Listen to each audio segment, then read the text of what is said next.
So our next topic is refrigerator.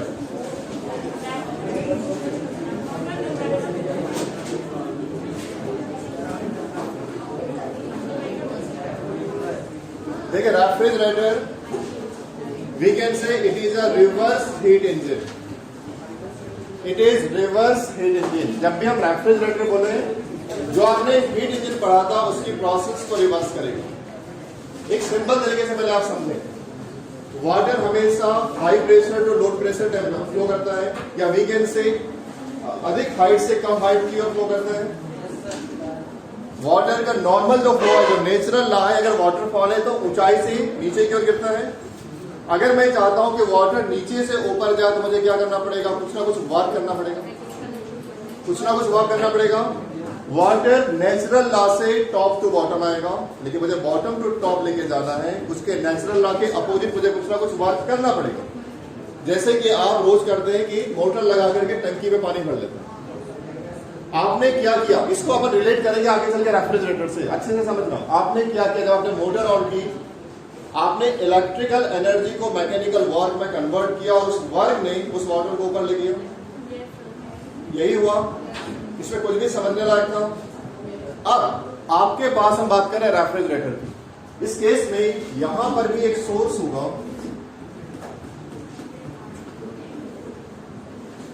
और एक sink.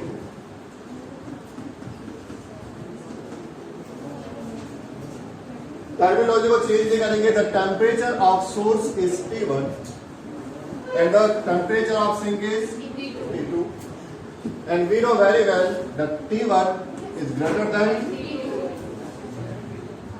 यहां तक हीट इंजन जैसे चल रहा हूं।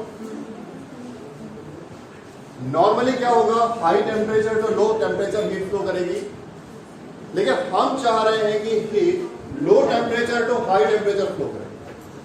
नेचुरल लॉ के अपोजिट हम फ्लो करवाना चाह रहे हैं, तो क्या मुझे एक्सटर्नल वर्क करना पड़ेगा? क्योंकि मैं चाह रहा हूं कि जो फ्लो ऑफ हीट है, जो थर्मल एनर्जी का फ्लो है, वो low temperature to high temperature. तो I have to do some external work. ये एक्सटर्नल वर्क मैं कहां से लूंगा? इलेक्ट्रिकल एनर्जी से। रेफ्रिजरेटर में आप प्लग लगाते हैं तो इलेक्ट्रिकल एनर्जी कुछ वर्क करती है। इस केस में अब यहां पर जो वर्किंग सब्सटेंस होगा, जो वर्क करेगा, इस केस में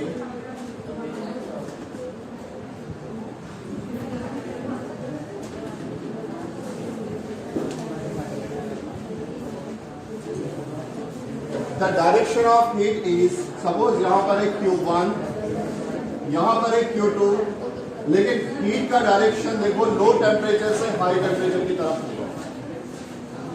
और ऐसा कराने के लिए मैं कोई ना कोई वर्क करूंगा। वर्क का डायरेक्शन देखें, सिस्टम की तरफ है।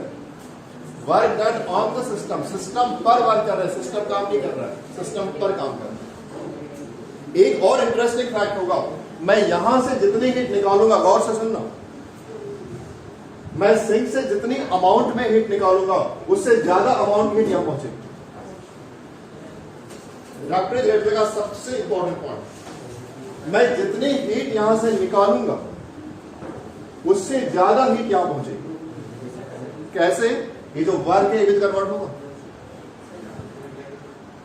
राइट? इट मीन्स यहां पर जो Q1 है, यहां से मैंने जो वर्क किया W, और यहां से जो हीट मैंने एक्सट्रैक्ट किया सिंक से, W plus,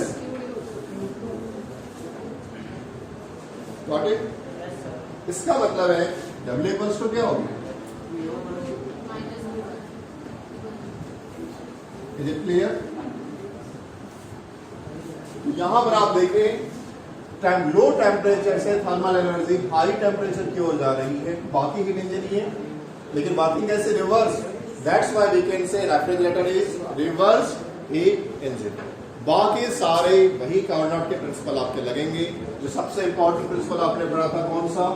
Q2 upon Q1 equals to, इस पर भी अप्लाई करेंगे।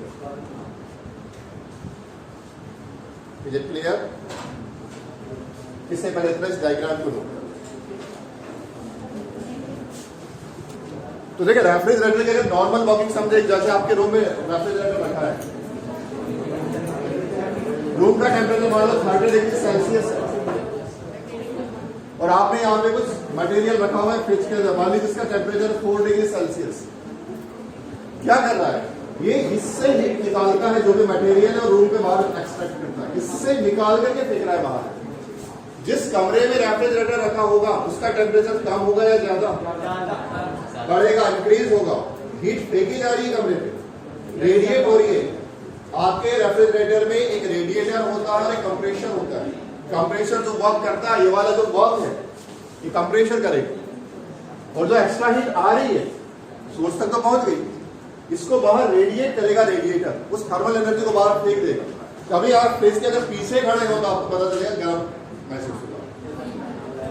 या आपको टेस्ट करना है तो आप रेफ्रिजरेटर का डोर ओपन करके छोड़ दें कमरे में, कमरा गर्म हो जाए। मतलब कमरे के लिए फ्रिज किसका काम करेगा? हीटर का काम करेगा और अंदर की चीजें ठंडी हो जाए, इसलिए उसका डोर हमेशा क्लोज रखा जाए। कंफर्म? अब हमें पेमेंट ग्राफ बनाना है इसके लिए, रेफ्रिजरेटर के लिए।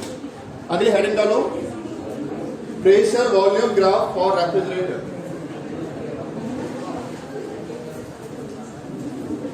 Pressure volume graph for refrigerator.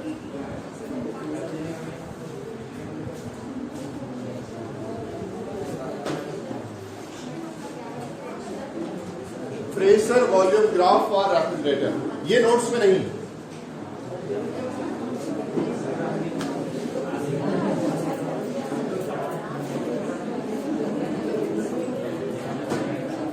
X axis पे वॉल्यूम है और वाई एक्सिस पे क्या है? You. Stand up. Y axis पे क्या है?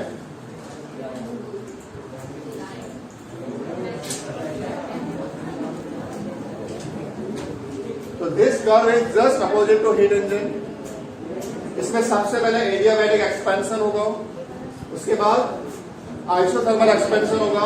एडियाबैटिक एक्सपेंशन के केस में टेम्परेचर चेंज होगा, लेकिन आइसोथर्मल एक्सपेंशन के केस में वॉल्यूम तो बदलेगा तेजी से, लेकिन टेम्परेचर कांस्टेंट रहेगा। आफ्टर दिस एडियाबैटिक कंप्रेशन होगा, वॉल्यूम कम होगा और finally isothermal compression. This cycle is just opposite to heat engine. Now put a heading, coefficient of performance, coefficient of performance, coefficient of performance of a refrigerator, coefficient of performance of a refrigerator। आप किसी refrigerator के performance को कैसे calculate करेंगे? उसका coefficient क्या होगा? लिखे, coefficient of performance of a refrigerator, coefficient of performance of refrigerator equals to heat absorb by the refrigerator equals to heat absorb by the refrigerator divided by work done on it, divided by work done on it in a cycle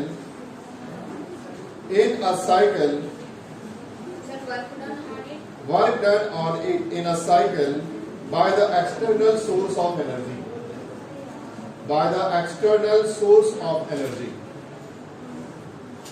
Coefficient of performance of a refrigerator equals to heat absorbed by the refrigerator divided by work done on it in a cycle by the external source of energy. इस coefficient को हम denote करते हैं beta से। तो beta किसके equal है? Work done और रेशियो है इसका जो हीट आपने एक्सट्रैक्ट की इससे सिंक से, तो सिंक से जितनी है हीट आपने निकाली थी, कितनी निकाली थी? Q2, और जो वर्क किया W, मतलब कितना वर्क करने पर कितनी हीट एक्सट्रैक्ट करी, यही तो रेफ्रिजरेटर का परफॉर्मेंस होगा। वर्क डन मतलब यहाँ इलेक्ट्रिसिटी कंज्यूम हुई, सीधी सी बात समझ लो। अगर आप एकदम नॉर्मल टर्म में देखो, बिजली कम खर्च की और ठंडा ज्यादा किया, Q2 मतलब जो हीट एक्सट्रैक्ट करी ना, W मतलब वर्क इसलिए क्या हुआ, कंप्रेशन, इलेक्ट्रिक एनर्जी लगी होगी। बिजली कम खर्च करता है और हीट ज्यादा निकालता है, तो उसकी एफिशिएंसी क्या होगी, ज्यादा होगी। मतलब Q2 की वैल्यू क्या होना चाहिए, ज्यादा से ज्यादा, और W की वैल्यू क्या होना चाहिए, कम से कम, तभी तो आपको एफिशिएंसी मिलेगी। Q2 का मतलब समझ लें, रेफ्रिजरेटर के केस में Q2 का मतलब है जो एनर्जी सिंक खींच रहा हूं, सिंक से जो एनर्जी, थर्मल एनर्जी एक्सट्रैक्ट की जा रही है, और एक्सट्रैक्ट करके किसको भेज जा रही है, Q1 सोर्स को। और ऐसा करने के लिए, चूंकि ये नेचुरल लॉ के अपोजिट है, आप कुछ ना कुछ वर्क कर रहे हैं। वर्क किसके द्वारा करवा रहे हैं, इलेक्ट्रिक एनर्जी के द्वारा। तो इलेक्ट्रिक एनर्जी से मैकेनिकल वर्क करवा रहे हैं, और मैकेनिकल वर्क से कोल्ड बॉडी से हीट निकाल करके उसको हॉट बॉडी में भेज रहे हैं। यही तो रेफ्रिजरेटर। इज इट क्लियर, समझ में आ रहा? नॉर्मली अगर रेफ्रिजरेटर नहीं होता तो high temperature to low temperature heat flow करती, इस पे एग्री हो? हाई टेम्परेचर टू, यहां आप क्या कर रहे हो, low temperature to high temperature कर रहे हो। मतलब एक नेचर के जो लॉ है उसके जस्ट अपोजिट काम कर रहे हो। ऐसा करने के लिए आपको कुछ ना कुछ एक्सटर्नल वर्क करना पड़ेगा। जब भी आप जो नेचुरल लॉ है उसके अपोजिट वर्क करते हैं, यदि एक चौक ऐसा है, अगर मुझे इसे ऊपर उठाना है, मुझे कुछ ना कुछ वर्क करना पड़ेगा, राइट? नीचे तो नेचुरली चला जाएगा बिकॉज ऑफ ग्रेविटी, लेकिन यहां ऐसा नहीं होगा। इसे वापस ऊपर लाने के लिए मुझे कुछ ना कुछ वर्क करना पड़ेगा। वाटर के लिए मुझे रिवर्स फ्लो करवाना है तो मुझे एक्स्ट्रा वर्क करना पड़ेगा। या एनर्जी को, इस एनर्जी को, थर्मल एनर्जी को रिवर्स डायरेक्शन में फ्लो करवाना चाह रहे हो, cold body to hot body, cold body to hot body. जब आपको ऐसा करवाना है तो कुछ वर्क करना पड़ेगा। वो वर्क कौन कर रहा है, इलेक्ट्रिक एनर्जी कर रही है। आपका कंप्रेशर क्या है, आपने प्लग लगाया, बटन ऑन किया रेफ्रिजरेटर की, कंप्रेशर ने वर्क किया, राइट? और उस वर्क का कन्वर्जन हुआ है हीट को एक्सट्रैक्ट करने के लिए। यहां पे जो Q2 है उस बॉडी से एक्सट्रैक्ट की गई हीट है, और W वर्क किया गया वर्क है। इसका रेशियो क्या कहलाएगा, परफॉर्मेंस का कोफिशिएंट। बीटा क्या है, coefficient of performance of refrigerator. Is it clear? इस केस में हमने W इक्वल्स टू क्या निकाला था अभी, Q1 माइनस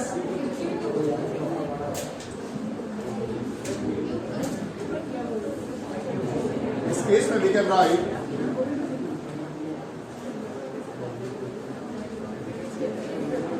यदि हम दोनों साइड में Q1 से डिवाइड कर दें क्या हो जाएगा, Q2 अपॉन 1 माइनस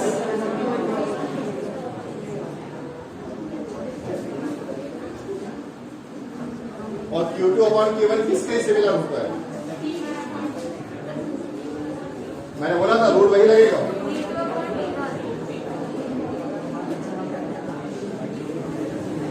तो क्या हम इसको रिप्लेस कर सकते हैं, क्या हो जाएगा बोलो,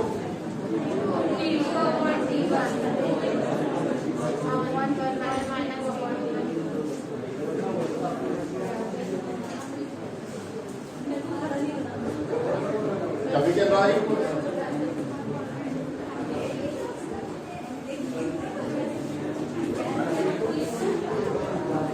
T1 से T1 cancel,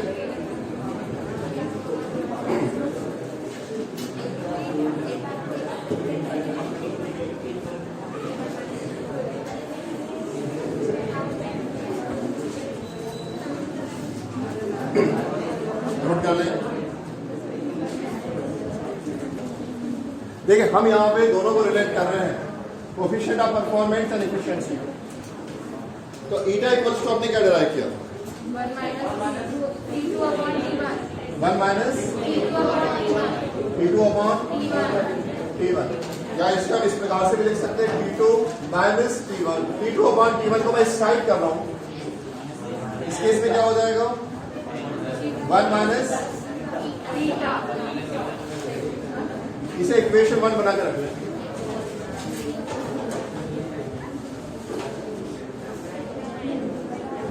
After this, now coefficient of performance of refrigerator, उसकी अगली लाइन से now उसे कंटिन्यू कर रहे हैं। अभी रिलेशनशिप स्टेबल करेंगे बीटा और ईटा में। अभी हमने हीटा का फॉर्म अपने हिसाब से कन्वर्ट करके रख लिया है। नाउ नेक्स्ट लाइन से, now coefficient of performance of refrigerator, coefficient of performance of refrigerator जो अभी निकाला था, बीटा इक्वल्स टू क्या था, T2 upon T1 minus T2। इसे पुट करने के लिए यदि मैं दोनों साइड में T1 से डिवाइड कर दूं तो उसकी टर्म में आ जाएगा, समझ में आ रहा? तो मैं दोनों साइड में T1 से डिवाइड कर देता हूं, beta equals to T2 by T1 upon T1 minus T2 by T1। यहां पर दोनों में मैंने T1 से डिवाइड कर दिया, कोई प्रॉब्लम? या आप इसे ऐसे भी तो लिख सकते हैं, T2 upon T1 1 minus T2 by T1 किया जा सकता है।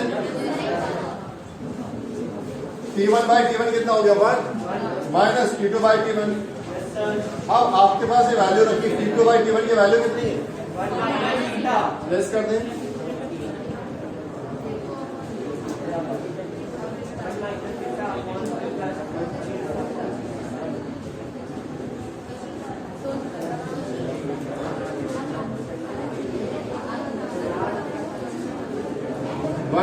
Minus 1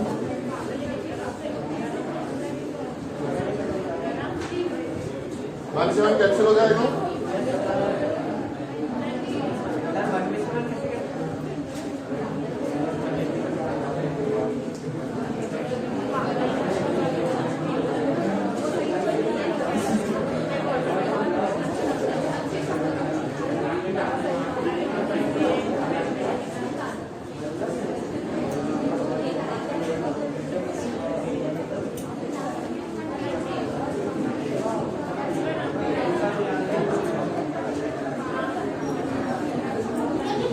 the relationship between efficiency and performance of refrigerator.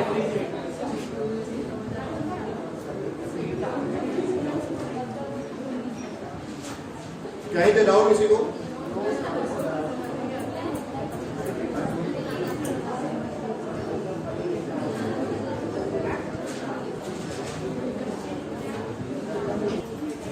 एक क्वेश्चन सॉल्व करें। Inside refrigerator the temperature is minus 3 degrees Celsius. The temperature is minus 3 degrees Celsius and the temperature of room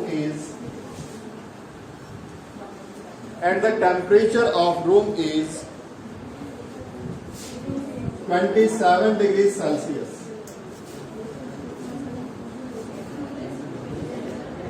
27 degrees Celsius. How much heat is rejected? How much heat is rejected to room per second?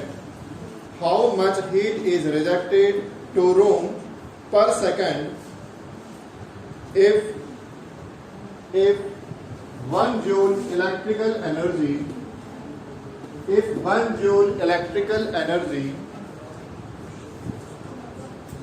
is given to the refrigerator per second, if 1 joule of electrical energy is given to the refrigerator,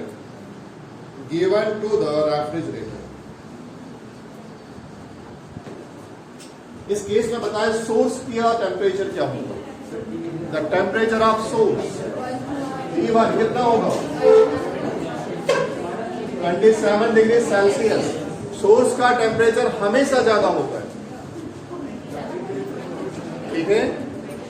हाँ, flow जरूर reverse होगा लेकिन temperature of source क्या होगा, ज्यादा होगा। इसको kelvin में कितना हो जाएगा 273 प्लस 27 कितना हो जाएगा 300 केल्विन। T2 मतलब सिंक का टेम्परेचर जो कम होता है कितना दिया है -3 डिग्री सेल्सियस। केल्विन में कितना होगा कितना होगा 270 केल्विन। Is it clear? 73 इसमें जुड़ गया, कंफर्म। इन्होंने बोला हम एनर्जी दे रहे हैं 1 जूल पर सेकेंड, इलेक्ट्रिकल एनर्जी दे रहे हैं। क्या है वो इलेक्ट्रिक एनर्जी? किसमें कन्वर्ट हो रही है? वर्क में। जो एनर्जी देते हैं किसमें कन्वर्ट होगी? वर्क में। एक्सटर्नल फोर्स लग रहा है ना वर्क, वो W की वैल्यू है। कितना हो जाएगा? 1 जूल। अब आपके पास बेटा T2 है, T1 है और जूल है, W है। क्वेश्चन उसने आपसे पूछा है Q2 के वैल्यू निकालना, निकाल के दिखाओ। वैल्यू ऑफ Q2 निकालना है।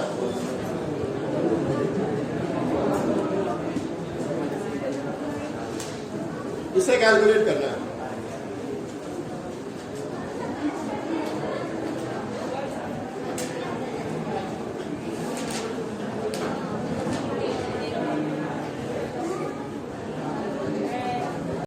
कि रेफ्रिजरेटर क्या है तो आप क्या बताएंगे? रेफ्रिजरेटर बेसिकली एक रिवर्स हीट इंजन है। अगर आपने इतना बोला तो सारी डेफिनेशन अपने आप आ जाती है। रिवर्स हीट इंजन है मतलब इंजन में जो सारी प्रोसेसेस होती है उसके रिवर्स प्रोसेसेस रेफ्रिजरेटर में होती है। हीट इंजन और रेफ्रिजरेटर यदि आप कंपेयर करें तो हीट इंजन में सोर्स का टेम्परेचर हाई और सिंक का लो होता है। High temperature to low temperature, high temperature to low temperature flow of thermal energy होता है, फ्लो ऑफ हीट होता है। उस फ्लो को यूज करते हुए हम उसमें से कुछ एनर्जी को वर्क में कन्वर्ट करते हैं, मतलब कि इसमें कन्वर्ट होती है वर्क में, क्योंकि वो फ्लो नेचुरल है।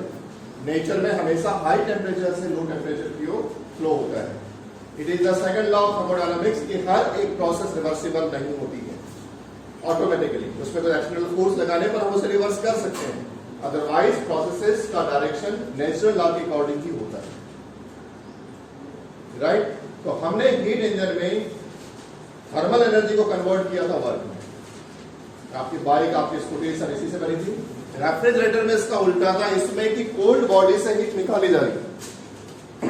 अब देखो रिवर्स प्रोसेस हो रही है, जस्ट लाइक अ पंप, पानी को नीचे से ऊपर ढकेल रहा है, प्रोसेस रिवर्स हो रही है, ग्रेविटी के अपोजिट काम कर रहा है। एग्जैक्टली यहाँ पे कोल्ड बॉडी से हीट निकाल करके हॉट वाटर तक फेंकी जा रही है। आपके रूम में एक रेफ्रिजरेटर रखा है, रेफ्रिजरेटर के अंदर का टेम्परेचर मान लीजिए 4 डिग्री सेल्सियस है और रूम का टेम्परेचर 25 डिग्री सेल्सियस है। तो रेफ्रिजरेटर क्या कर रहा है? वो 4 डिग्री वाले एरिया से, उस बॉडी से टेम्परेचर को निकाल रहा है। टेम्परेचर निकाला गलत वर्ड होगा, हीट निकाल रहा है या थर्मल एनर्जी निकाल रहा है और उसको कमरे की तरफ फेंक रहा है, मतलब रिवर्स फ्लो हुआ। That's why we can say refrigerator is reverse heat engine. इसके बाद हमने दो फॉर्मूला ऑलरेडी, इसका हमने ग्राफ देख लिया था, इसका ग्राफ भी रिवर्सिबल था। आफ्टर दिस हमने coefficient of performance of refrigerator calculate किया था, बीटा इक्वल्स टू क्या था? T2 upon T1 minus T2, right. और फिर इस बीटा को हमने रिलेट किया था ईटा से, तो बीटा इक्वल्स टू क्या था? 1 माइनस ईटा अपॉन। ये दो इंपॉर्टेंट डेरिवेशन हम कल कर सकते हैं। तो राइट है question.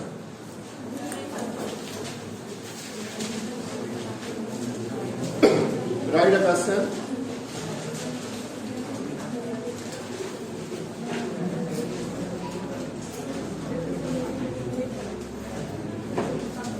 Inside the refrigerator,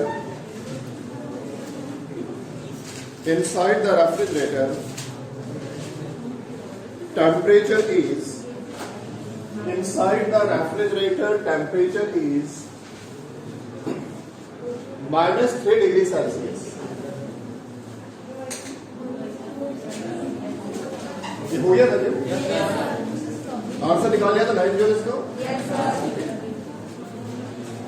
right, next question. Calculate the coefficient of performance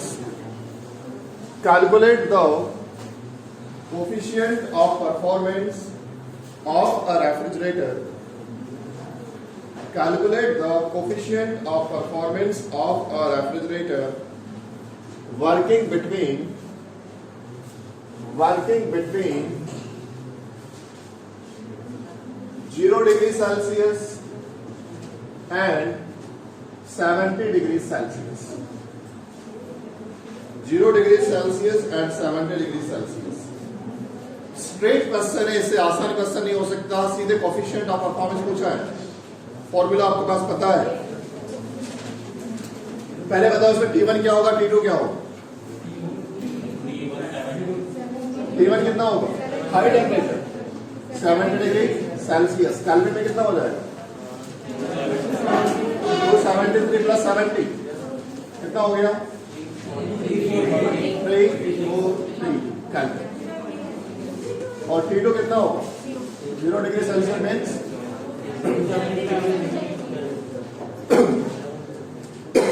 sorry. आपको उसने पूछा है coefficient of performance of refrigerator वाला बीटा पूछा है. बीटा का फॉर्मूला क्या था, बीटा इक्वल्स टू पुट करो वैल्यू निकालो उसने, P2 अपॉन T1 माइनस. कोई लॉजिक नहीं है, स्ट्रेट वैल्यू पुट करनी, आंसर देना.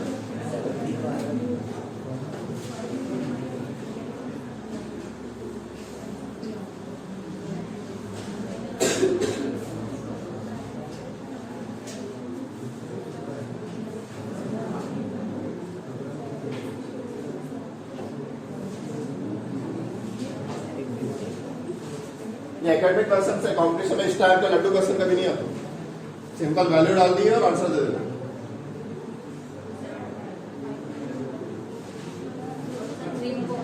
कितना 3.9 right. The correct answer is 3.9. Unit क्या होगी,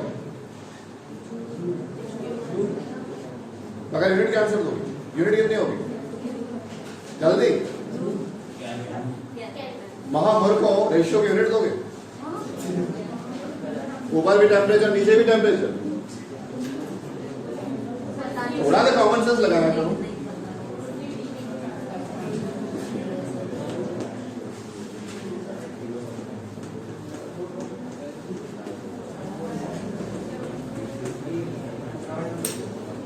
कितना आ गया, 3.9.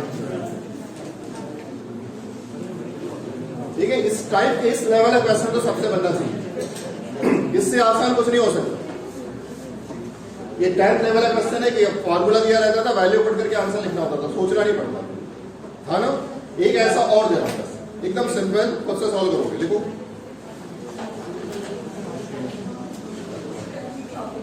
The efficiency of Carnot heat engine, the efficiency of Carnot heat engine is 70%.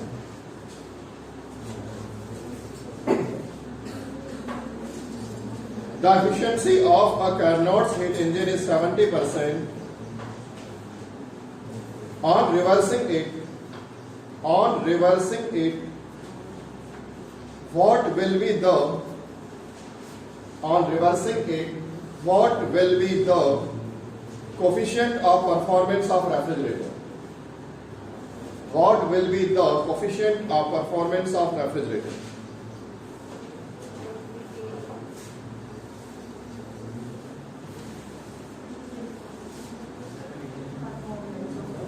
बेटा सिंपल क्वेश्चन है. ईटा दिया है, बीटा पूछा है. ईटा बीटा का रिलेशन पता है. ईटा कितना दिया है, 70% दिया है. थोड़ा दिमाग लगाना.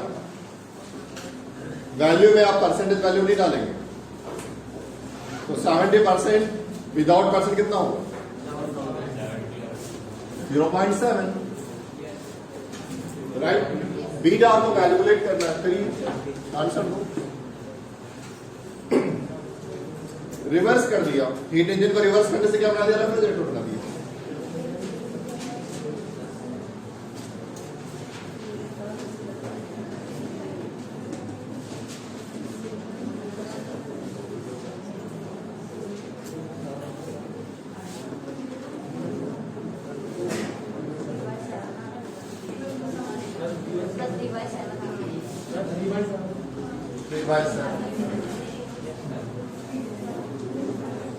सिंपल था.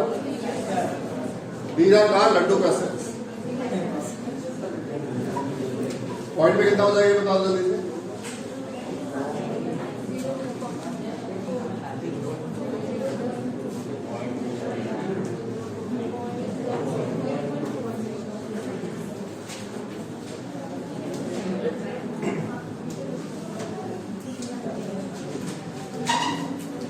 ठीक है यहाँ तक? आपने रेफ्रिजरेटर को समझा, रेफ्रिजरेटर का कॉन्सेप्ट समझा, रेफ्रिजरेटर के न्यूमेरिकल आपने सॉल्व भी की कुछ, लेकिन एक्चुअल रेफ्रिजरेटर वर्क कैसे करता हूं? यदि घर में आपका रेफ्रिजरेटर है और उसके बाजू में आप खड़े हो तो कुछ तो फील आना चाहिए ना कि रेफ्रिजरेटर में हो क्या रहा हो। आवाज आएगी, वेरी गुड। उस आवाज को सुन के डांस करना, कंप्रेसर डांस बोलेंगे उससे।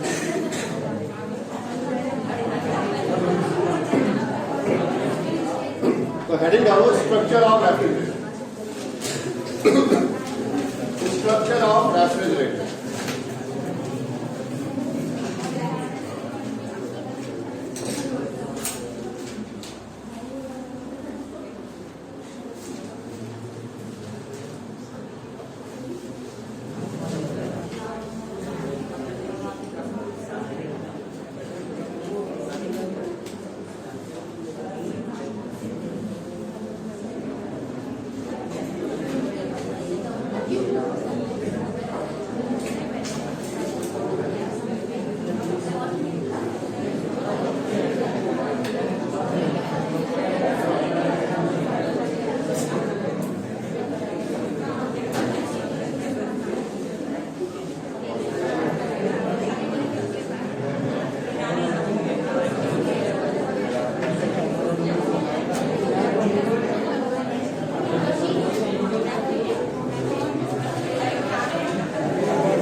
देखिए ये बेसिक स्ट्रक्चर है, इसमें एक चैम्बर है, इसमें लिक्विड फ्रीऑन डाली गई है।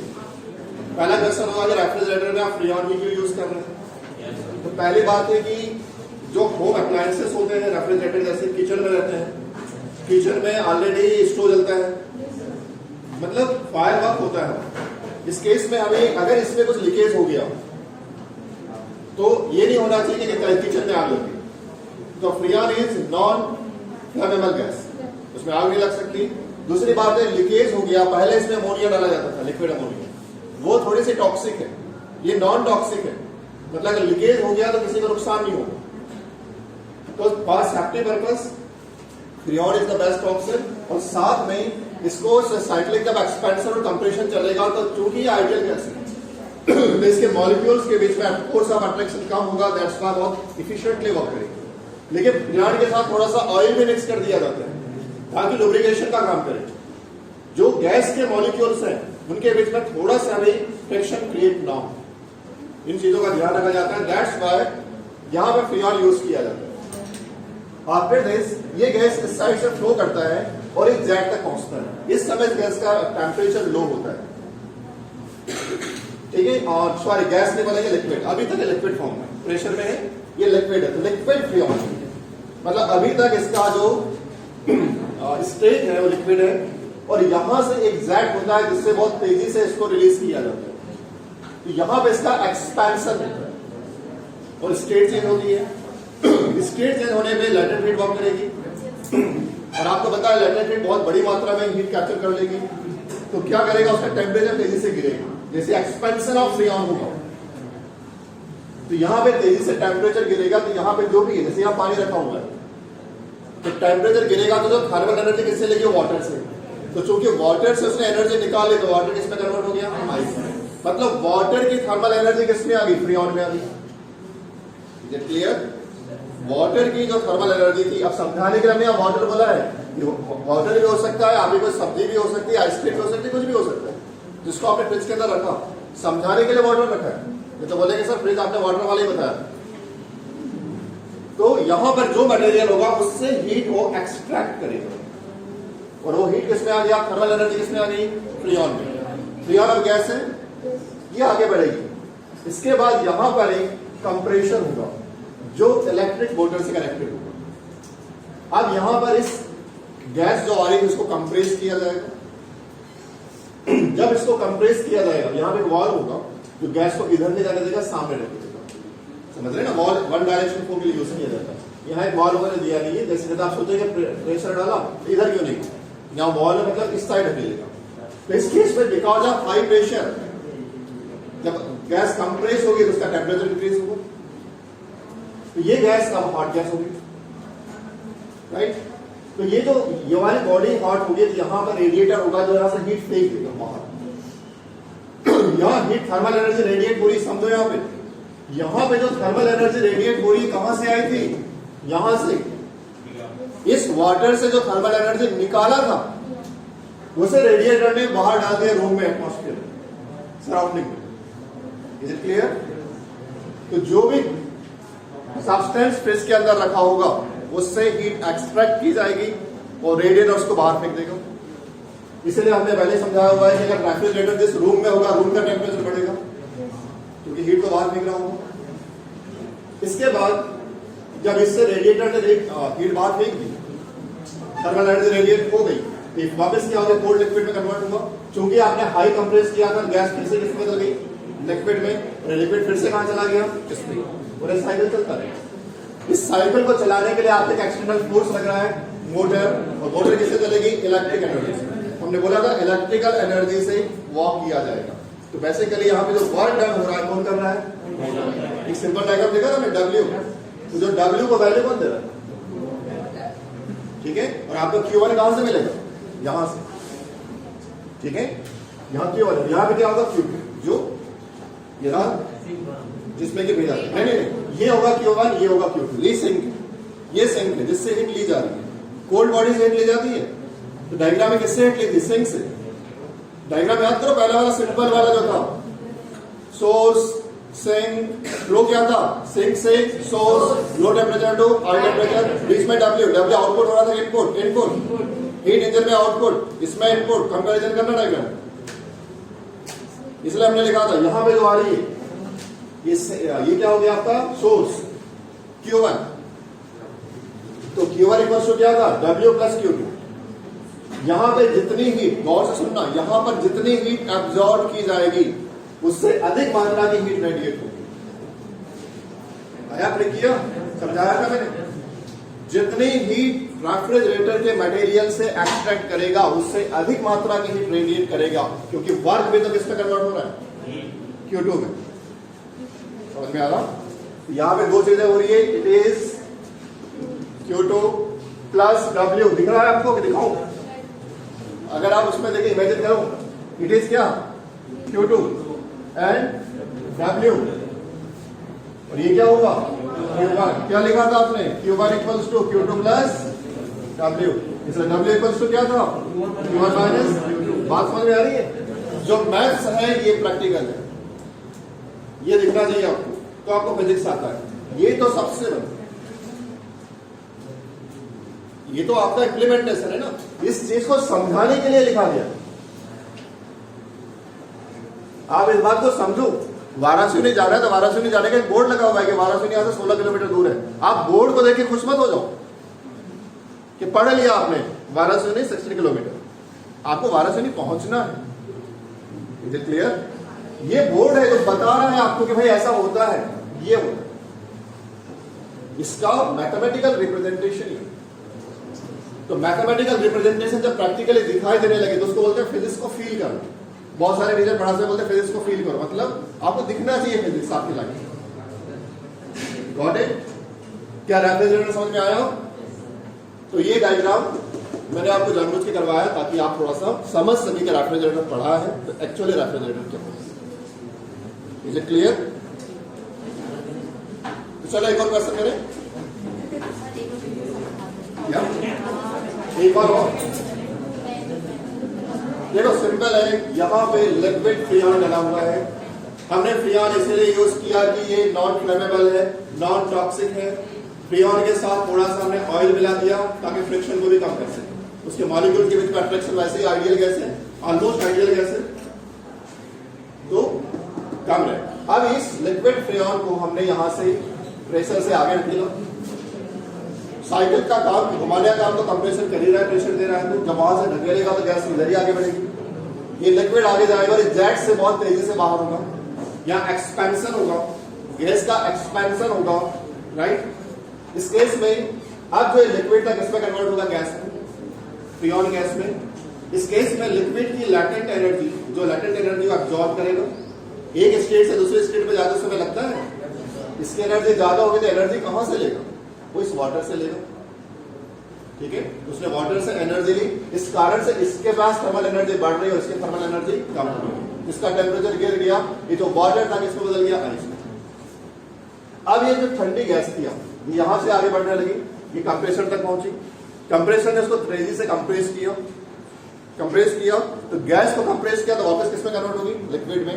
इस प्रोसेस में हीट जनरेट होगी, वो जो हीट जनरेट होगी यहां पर रेडिएटर होगा, उस हीट को सराउंडिंग पे बाहर फेंक देगा। रूम पे रेफ्रिजरेटर ने गया जो थर्मल एनर्जी थी जो कहां से निकली थी? वाटर से जो एक्सट्रैक्ट की थी एनर्जी वो रेडिएटर ने रूम में फेंक दी बाहर। तो रेफ्रिजरेटर क्या कर रहा है? आपके वाटर के अंदर जो थर्मल एनर्जी है उसको निकाल रहा है और रूम में बाहर फेंक रहा है। तो चूंकि उसकी थर्मल एनर्जी निकल गई वो आइस हो गया। वाटर आइस क्यों हुआ? क्योंकि उसका थर्मल एनर्जी बाहर निकाल दिया। ये आर्टिफिशियली निकाला जा रहा है, एक्सट्रैक्ट किया जा रहा है, लॉ ऑफ नेचर से अपोजिट काम कर रहे हैं। ठीक है, कोल्ड बॉडी से हीट निकाल रहे हैं और हॉट बॉडी में फेंक रहे हैं, राइट? तो सिंक मतलब कोल्ड बॉडी से हीट लेकर के सोर्स मतलब रूम पर हॉट बॉडी पर थ्रो किया। किसने किया? रेडिएटर ने किया। जब ये थ्रो कर दिया वापस कोल्ड हो गया, तो कोल्ड लेकर वापस चला गया पाइप से, यहाँ पे साइकिल चलता रहेगा, घूमता रहेगा। इसलिए जब कंप्रेसर चलता है आपको आवाज आती। तो मेरी सलाह होगी कि कभी भी जहां पे आप स्लीप करते हैं, जहां आप सोते हैं, उस कमरे के आसपास रेफ्रिजरेटर ना रखें। ठीक है, उसके हेल्थ इश्यूज होंगे क्योंकि कंप्रेसर का जो साउंड है तो बहुत ही ज्यादा अनहेल्दी होता है। दैट्स व्हाई सलाह दी जाती है कि रेफ्रिजरेटर स्लीपिंग रूम में नहीं होना चाहिए, किचन या डाइनिंग में। और बाजू में पलंग लगा के सो गए रेफ्रिजरेटर के तो दिमाग ठंडा हो जाएगा। ठीक है, यहां तक 9 राइट वापस।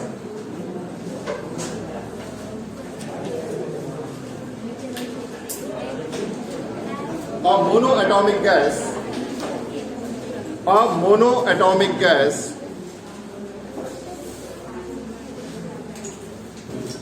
बेटा मोनोएटॉमिक बोलने का मतलब क्या होगा? इसके मॉलिक्यूल में केवल एक ही एटम है, इसके मॉलिक्यूल में केवल एक ही एटम है। और मोनोएटॉमिक गैस उसके ब्रैकेट में लिख लो, इसके लिए गामा की वैल्यू दे रहे हैं 5.3। The value of gamma for this monoatomic gas is 5/3. Monoatomic gas is suddenly compressed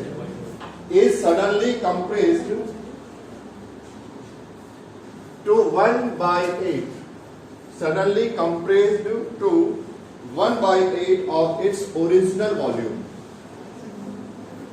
Suddenly compressed to 1/8 of its original volume, then 1/8 of its original volume, then pressure of gas will change.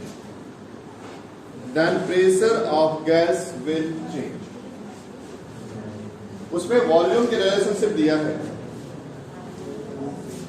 Original volume मान लीजिए V1 है और बाद वाला volume V2 है, तो क्या relationship होगी दोनों के बीच? वॉल्यूम बढ़ा या कम हुआ? डिक्रीज हुआ ना? कितने गुना? 1/8 टाइम्स।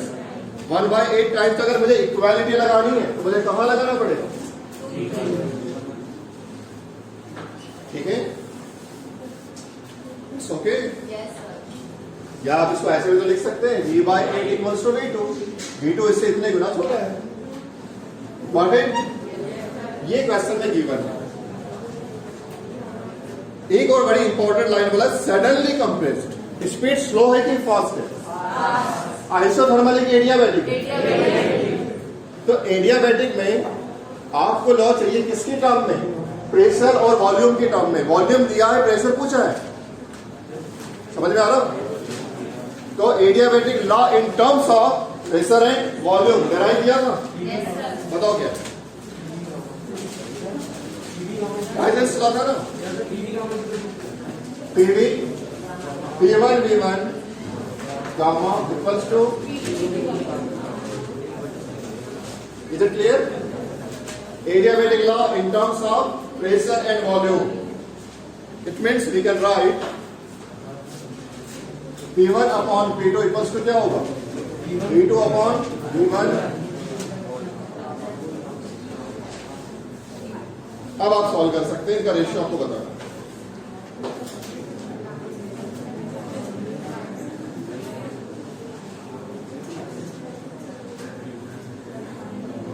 इसके आगे आप सॉल्व करें।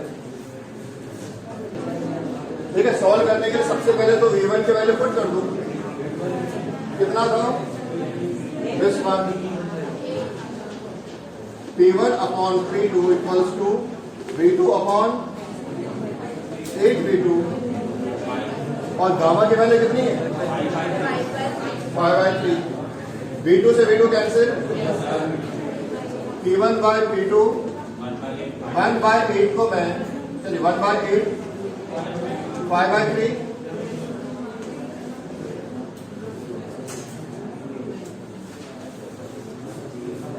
अगर मैं इसको P2 by P1 लिखूंगा तो क्या होगा? रिवर्स हो जाएगा।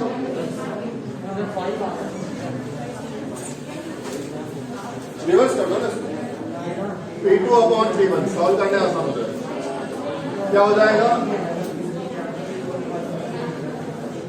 क्लियर है? इससे पहले रिवर्स किया है, P1 P2 का P2 P1 किया है। Is it clear? इसके यहाँ पर 2/3 का पावर और इस पर 5/3 का पावर लिख सकता हूं ऐसा। पावर मल्टीप्लाई हो जाएंगे, 3 से 3 कैंसिल हो जाएगा, तो P2 upon P1 इक्वल से कितना हो जाएगा? 2 पर 5 का पावर मतलब 32। तो P2 इक्वल से क्या हो गया? 32।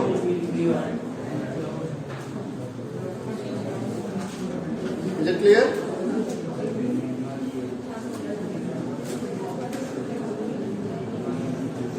तो जो नया प्रेशर होगा वो ओरिजिनल प्रेशर का 32 टाइम्स होगा।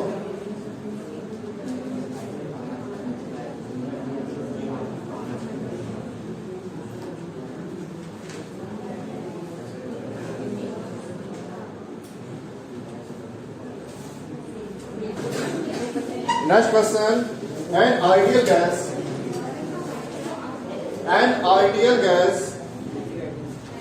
at 27 degrees Celsius. An ideal gas at 27 degrees Celsius is compressed adiabatically.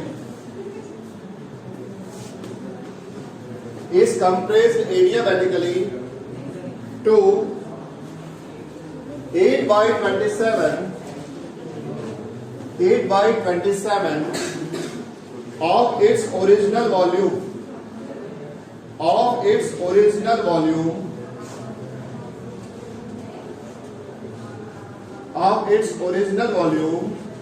if gamma equals to 5/3, then calculate the rise in temperature. Temperature कितना इंक्रीज हुआ?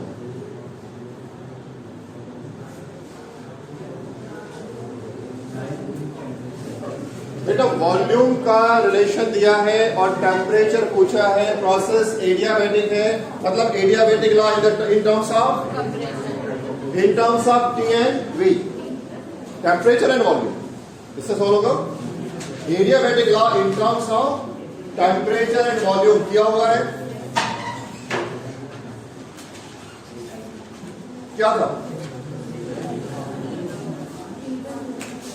T1 V1 gamma minus 1 equals to T2 V2 gamma. कर सकते हैं, पिछले ही question जैसा है, solve करिए।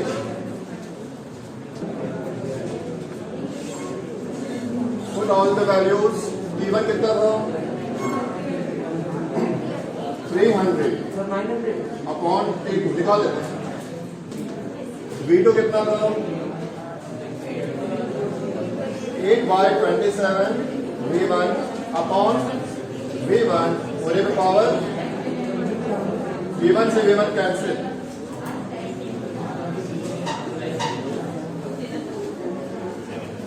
Gamma की वैल्यू दी हुई है 5/3 - 1, 8/27 5/3 - 1,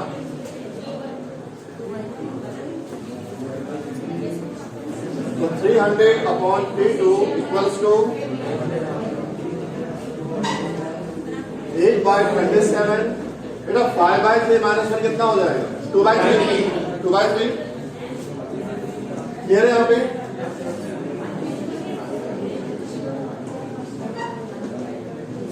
ये आप देखें तो 3 पर 2 पर 3 का क्यूब है और एक 3 पर 3 का क्यूब है, मतलब आई कैन राइट 2/3 क्यूब और इस पर पावर कितने का? 2/3 का, 3 से 3 कैंसिल, तो 300 अपॉन T2 इक्वल्स टू 2/2 नहीं, ऊपर 2 का पावर रहेगा 4/6 नहीं 9, 4/9,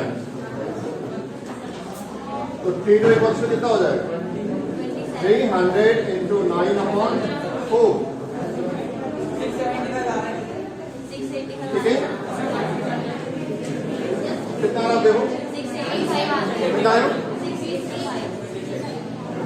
675 केल्विन। बेटा T2 है, क्वेश्चन में T2 पूछा है या राइज इन टेम्परेचर पूछा है? क्वेश्चन देखो, क्योंकि जब आप ऑब्जेक्टिव सॉल्व करोगे ये वाला ऑप्शन पक्का होगा।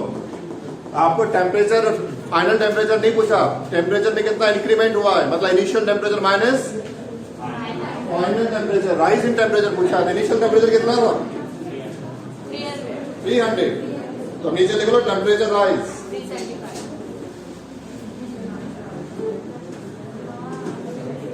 दोनों को माइनस कर दो, 375 क्लियर है सबको?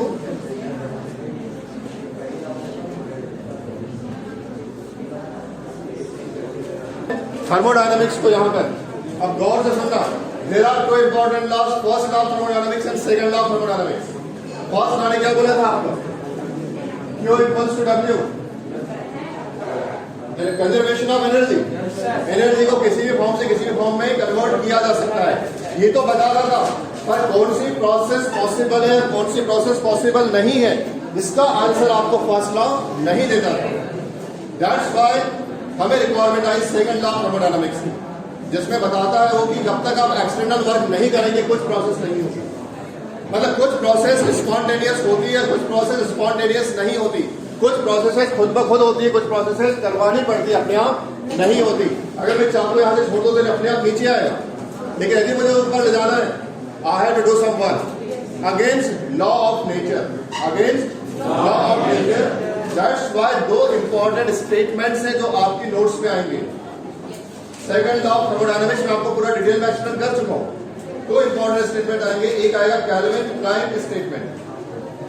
स्टेटमेंट को गौर से सुनना, जो कुछ पढ़ा है वही बोल रहा है।